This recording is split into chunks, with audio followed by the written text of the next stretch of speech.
Assalamualaikum warahmatullahi wabarakatuh dan salam sejahtera. Saudara-saudari, kadar kematian terkait COVID-19 meningkat dalam kadar yang membimbangkan.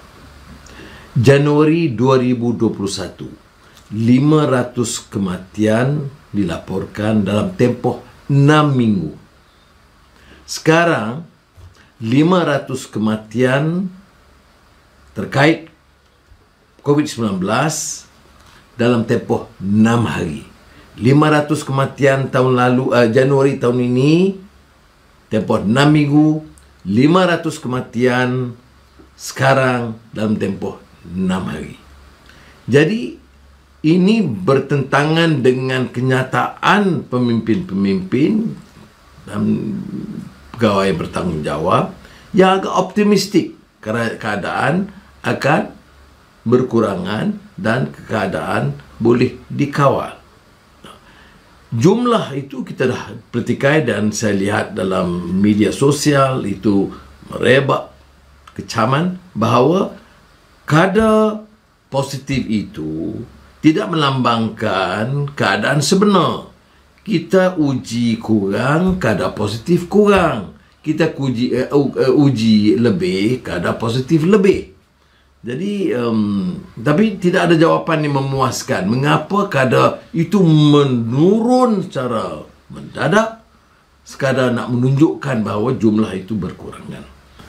Maknanya, kuasa darurat itu hanya sebagai helah politik dan tidak memberi kesan sama sekali. Ya. Dan saya kesal kalau ada orang politik, saya faham memang dia nak hidup.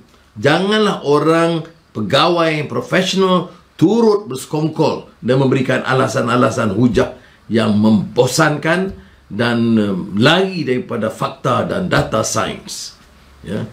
Kerana tanpa suatu hala tuju yang jelas, data yang cukup, maka kita terus saja dengan PKP yang mendera rakyat. Dan sekarang ini kita tahu ramai yang sekarang mengeluh kerana soal makan minum. Ya.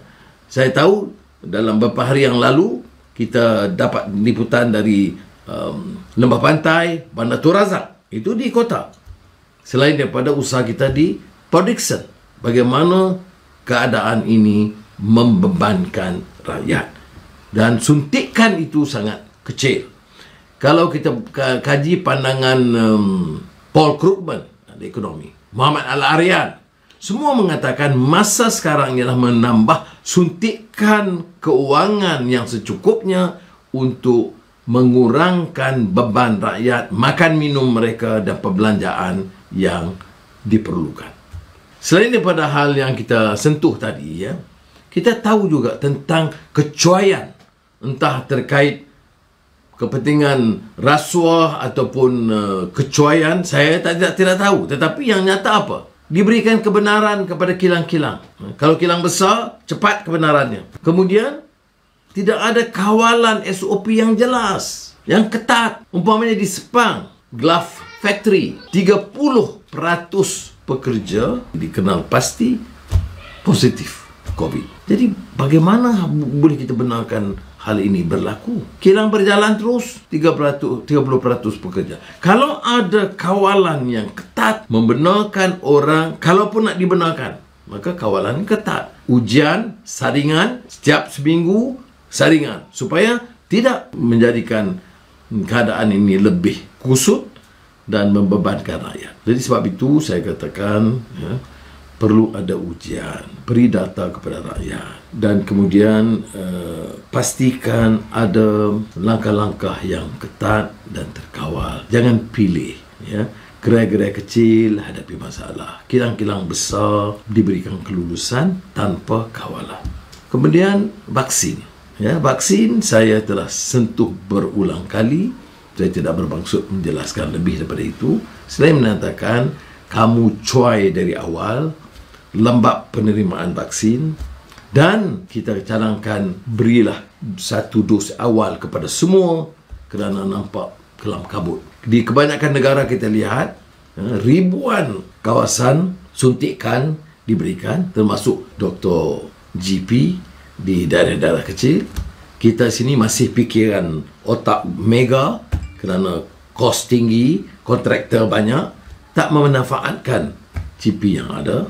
Jadi kita nak tanya, kerana saya dapat makluman ada 2 juta dos vaksin yang masih dalam simpanan yang tak sempat diedarkan. Apa masalah ni? Orang mati. Saya mulakan orang mati jangkitan terkait COVID-19, 500 orang 1 minggu.